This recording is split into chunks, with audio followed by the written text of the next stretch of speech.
Praise the Lord. December மாத வாக்குத்தத்த செய்தி. சங்கீதம் 145 வசனம் 14. கர்த்தர் விழுகிற யாவரையும் தாங்கி மடங்கடிக்கப்பட்ட யாவரையும் தூக்கி விடுகிறார். இன்றைக்கு உங்க வாழ்க்கையிலும் கூட மனிதர்களால அவமானப்படுத்தப்பட்ட நிலைமையில இருக்கீங்களா? நீங்க நம்பினவர்கள் உங்களை கைவிட்டாங்களா?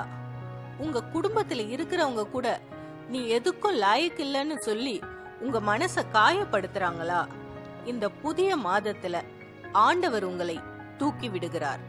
என் வாழ்க்கை அவ்வளவுதான், முடிஞ்சிருச்சு, இதுக்கு மேல எதுவுமே இல்ல, பிசாசு என்ன கீழே தள்ளிட்டான் அப்படின்னு நினைக்கிறீங்களா? கவலைப்படாதீங்க. ஏன்னா நீங்க விழுந்ததே கர்த்தருடைய பாதத்துல தான். மகனே மகளே, உங்க வாழ்க்கையில எந்த உபத்திரவம், பாடு, நிந்தை, அவமானத்திலும் இயேசுவே உமக்கு ஸ்தோத்திரம்னு சொல்லி மகிழ்ந்து களி கூறுங்க. உபத்திரவம், பாடுகள் வரும்போது சோர்ந்து போகாதீங்க. ஏன் எனக்கு இப்படி நடக்குதுன்னு கேள்வி கேட்காதீங்க. மனதார ஆண்டவரை துதியுங்கள். நீங்கள் பாக்கியம் பெற்றவர்கள். அப்படி துதித்து எப்போதும் ஆண்டவருக்குள்ள மகிழ்ச்சியா இருந்தீங்கன்னா உங்க மனசுல நினைக்கிற கேள்விகளுக்கு ஆண்டவர் உடனே பதில் தருவார். நீங்க விரும்புகிற காரியம் நடக்கும். தடைப்பட்ட காரியம் நடக்கும்.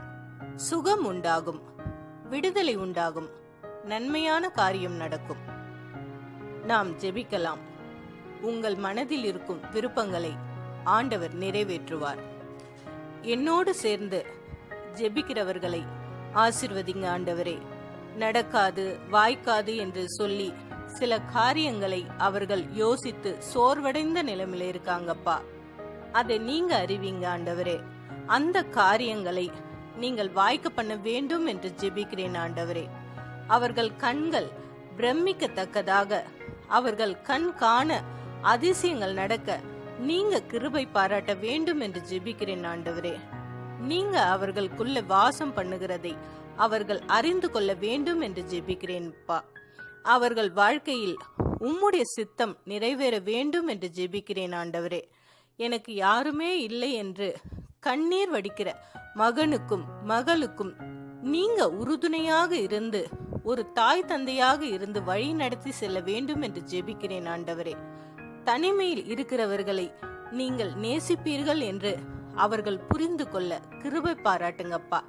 நீண்ட காலமாக வேதனையோடும் அவமானத்தோடும் கண்ணீரோடும் வாழ்கிற மக்களுக்கு அவர்கள் கண்ணீரை துடைத்து அவர்கள் அவமானத்தை போக்கி அவர்கள் வாழ்க்கையில் ஒரு அற்புதம் செய்ய வேண்டும் என்று ஜெபிக்கிறேன் அப்பா. ஒவ்வொருவருடைய வாழ்க்கையிலும் நீங்க அற்புதம் செய்ய போவதற்காய் நன்றி. ஒவ்வொருவரையும் தாழ்த்தி உம்முடைய கரத்தில் ஒப்பு கொடுக்கிறேன் ஆண்டவரே. நீங்கள் பொறுப்பெடுத்து வழி நடத்தி செல்லுங்கப்பா. இயேசு கிறிஸ்துவின் நாமத்தினால இந்த சிறிய ஜெபத்தை ஏறெடுக்கிறேன். எங்கள் ஜீவனுள்ள நல்ல பிதாவே, ஆமீன். ஆண்டவர் உங்களை ஆசீர்வதிப்பாராக.